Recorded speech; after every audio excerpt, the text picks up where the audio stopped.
Welcome to The Explainer. Today we're jumping right into what I'd call a masterclass in modern community survival. Because right now, roughly 70% of a typical small town's infrastructure relies on a grid they have absolutely no control over. None. So we're going to dive into a strategic roadmap that empowers small towns to not just survive, but actually thrive during major disruptions. We're looking at a completely ingenious resiliency and continuity plan developed by Isaac Smith and Powell in partnership with Instant Access Networks. So let's just get into it, because what we're looking at today is a real game changer for smaller municipalities. Think about that for a second. What actually happens when the main grid goes down? You know, in massive cities, you've got giant budgets, totally redundant infrastructure, and federal resources just pouring in. But in a small town? Well, the reality can be pretty grim. We're talking about a literal existential threat here. When a severe natural disaster hits, these communities face immediate total isolation. Their systems are often aging, and the resources highly limited. A single down transmission line can mean your 911 dispatch goes totally dark, and local clinics can't keep life-saving vaccines cold. It can plunge an entire region into the dark, cutting off power, water, the whole shebang. All right, Section 1, the threat versus the equalizer. So, this is a classic David versus Goliath scenario. On one side, you've got the precarious reality for most rural municipalities, aging systems and single points of failure. In that setup, a severe storm doesn't just cause a temporary hiccup, it brings the entire town to its knees. But, on the flip side, you have the equalizer. This is the solution framework from ISP and IN. We're talking about replacing all that vulnerability with redundant pathways, independent energy generation, and rapid disaster recovery protocols. It's an incredibly scalable plan that literally transforms a fragile local network into a hardened fortress. Moving on to Section 2, the core defense, power and communications. So, to make that fortress a reality, you have to start with the foundational hardware. Keeping the lights on and the lines open, that is absolutely non-negotiable. And the coolest concept here, by far, is island mode. Seriously, if you take nothing else away from this explainer today, remember that term. Since power loss is arguably the biggest risk to a small community, ISP and IAN solve this by setting up microgrid systems that can enter island mode. What does that mean? Well, when the regional grid collapses, the small town's microgrid simply disconnects from the chaos and operates completely on its own. It generates and manages its own power. Because of this, critical facilities, we're talking city hall, local clinics, police, fire stations, they never go offline. Even during a multi-day outage, the town's heartbeat just keeps on going. But power is only half the battle, right? The other half is communication. I mean, you can't exactly coordinate a rescue if your radios and internet are dead. So how do they fix it? By mandating extremely reliable communications through redundant internet pathways. We're talking about backing up fiber optics with wireless systems to completely eliminate any single points of failure. And this infrastructure is physically hardened against storms and floods and digitally hardened against cyber threats.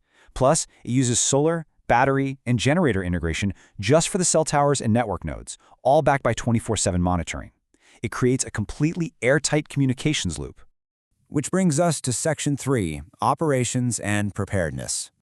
Okay, so the hardware is sorted out, but how does this tech actually support the people running the town during a crisis? It focuses on 3 target areas. First up, local government. Through a continuity of operations plan, or COOP, the strategy makes sure the government stays fully functional using redundant operational workflows. Second, emergency response. The plan coordinates local, state, and federal agencies using rapid deployment teams that are tailored for anything from tornadoes to cyber attacks. And third, public access. This is huge. Small town resilience depends so much on keeping everyday folks connected. The ISP plan sets up emergency Wi-Fi hotspots, which guarantees connectivity for shelters and clinics, and gives citizens crucial access to emergency updates.